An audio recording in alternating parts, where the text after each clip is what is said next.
آپ ہادیہ ای میگزین مضمون کی آڈیو ریڈ آؤٹ سماعت کر رہے ہیں۔ سامعین السلام علیکم ورحمۃ اللہ وبرکاتہ۔ میں رافعہ فرحت ہادیہ کے شمارہ مئی 2024 کے مضمون کی آڈیو پروگرام میں آپ کا استقبال کرتی ہوں۔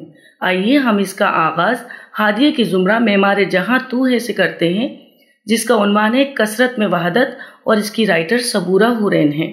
کثرت میں وحدت یا اتحاد کا وہ تصور ہے جہاں مختلف مذاہب، ثقافت، نسل، زبان، نظریات، طبقات سے تعلق رکھنے والے افراد ایک ہی خطے میں رہتے ہوئے ایک دوسرے کا بھرپور تعاون کرتے ہوں۔ ہندوستان میں تنوع میں اتحاد یہ لفظ آزادی کے بعد ہندوستان کے پہلے وزیر اعظم جواہر لال نہرو نے اپنی مشہور کتاب دی ڈکشنری آف انڈیا میں سب سے پہلے وضع کیا تھا۔ ہندوستان بھرپور تنوع کی سرزمین تصور کیا جاتا ہے۔ ہندوستان تقریباً 5000 سال پرانی خوش رنگ تہذیب و ثقافت کا گہوارہ ہے، جہاں صدیوں سے مختلف رنگ و نسل کے لوگوں نے مل کر امن و سکون کے میٹھے راگ گائے ہیں اور ہندوستان کو سترنگی ملک بنایا ہے۔ آئیے ہندوستانی تہذیب تنوع کو سمجھتے ہیں۔ مشہور ماہر لسانیات گریئرسن نے 179 زبانوں اور 544 بولیوں کو نوٹ کیا۔ مزید یہ کہ 1971 کی مردم شماری کے مطابق ہندوستان میں 1652 زبانیں بولی جاتی ہیں۔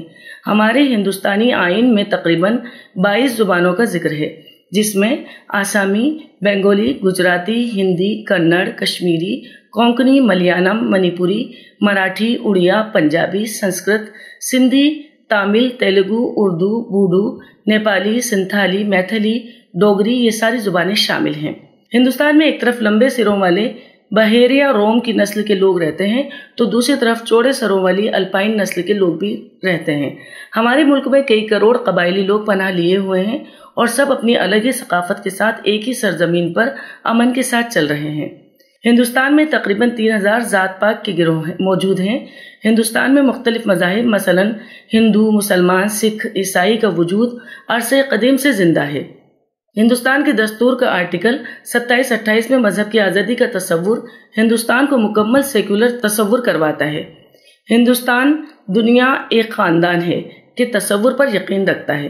ہندوستان کثیر لسانی اور کثیر ثقافتی قدروں کی مثال ہے۔ تنوع میں اتحاد کے فوائد۔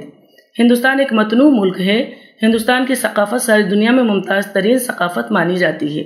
اگر ہم غور کریں تو سمجھ سکتے ہیں فطرت میں موجود ہر شے تنوع کا اظہار کر رہی ہے۔ فطرت کے ہر شے چونکہ تنوع میں ہے، اسی لیے فطرت کا ہر کام بآسانی وقت مقررہ پر انجام پا رہا ہے۔ تنوع میں اتحاد کی لامتناہی فوائد ہیں۔ جب ہم ایک ایسے خطے میں قیام پذیر ہیں جہاں مختلف زبانیں، تہذیب، ثقافت، نسلیں موجود ہوں، وہ خطہ ہمیں ہر دن نئے نئے طریقوں، رسوم و رواج، تہواروں، الگ الگ پکوانوں، مختلف طرح کے لباسوں اور بولیوں سے روشناس کرواتا ہے۔ تنوع میں اتحاد ٹیم ورک، کاروبار، سماجی مسائل کو حل کرنے، معاشی کمزوریوں کو دور کرنے، سیاحت میں غیر معمولی حد تک مفید ثابت ہو سکتا ہے۔ ملک کے زوال میں فرقہ واریت کا کردار۔ فرقہ واریت سے مراد ہی کسی ایک طبقے کی حمایت کرتے ہوئے اسی طبقوں کو دوسرے طبقات سے لڑانا ہے۔ فرقہ واریت کا کھیل اس وقت کھیلا جاتا ہے جب لوگوں کو آپس میں لڑوا کر بری طاقتوں کو اپنا مقصد پورا کرنا ہوتا ہے۔ فرقہ واریت کا مقصد نوجوانوں کا برین واش کر کے ان کے تمام توانائیوں کو اپنے مقصد کے لیے استعمال کرنا ہوتا ہے۔ اس لیے جوانوں کے ذہنوں میں کسی خاص طبقے کی نفرت بٹھا کر اس طبقے کے خلاف لڑنے، نفرت انگیز تقریریں کرنے، نفرت انگیز مواد کا استعمال کرنے کے لیے نوجوانوں کو بخوبی استعمال کیا جاتا ہے۔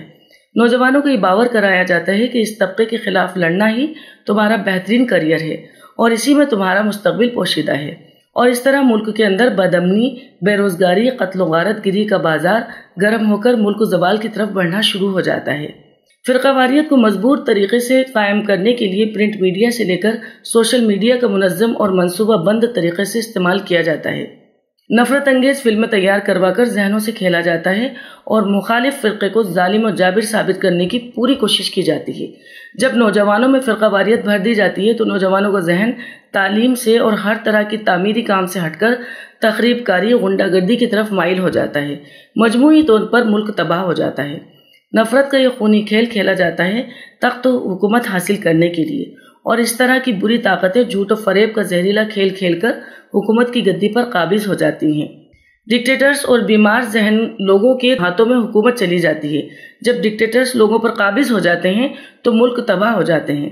جس طرح ہٹلر بینیٹو موسولینی کی حکومت نے ہزاروں لوگوں کی زندگیاں چھین لی، ملک کے اندر قومی یکجہتی کو پروان کیسے چڑھائیں؟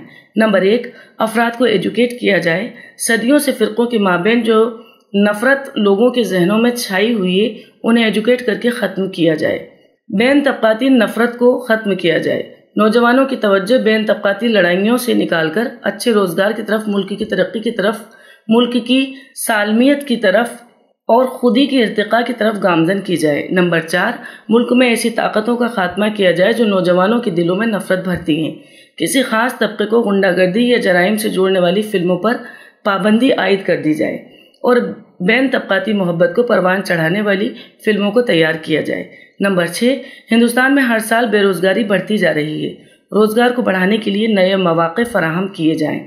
نمبر 7، اسکولز، کالجز اور یونیورسٹیز میں ایسا نصاب پڑھایا جائے جس کے مختلف ذاتوں، طبقات کے درمیان محبت، ایثار، قربانی اور احترام کا جذبہ پیدا ہو اور نئی نسل کو یہ بات معلوم ہو کہ محبت اور ایک دوسرے کا احترام ہی ملک میں امن و سکون اور ترقی کی راہیں ہموار کر سکتے ہیں۔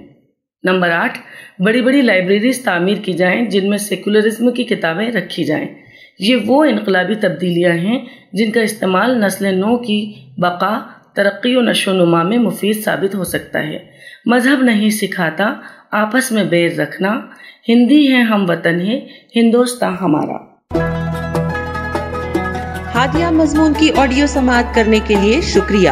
امید ہے کہ آپ کو پسند آیا ہوگا۔ ہمیں آپ کے مشورے کا انتظار رہے گا۔ اپنا مشورہ، تبصرہ اور مضامین editor@hadia.in پر ارسال کریں اور ہادیہ ای میگزین کے مضامین کو پڑھنے کے لیے ویب سائٹ www.hadia.in سبسکرائب کریں۔ انشاءاللہ ہم اگلے ہادیہ ای میگزین کے شمارے سے دلچسپ مضامین کی آڈیو لے کر حاضر ہوں گے۔ تب تک کے لیے اجازت، اللہ حافظ۔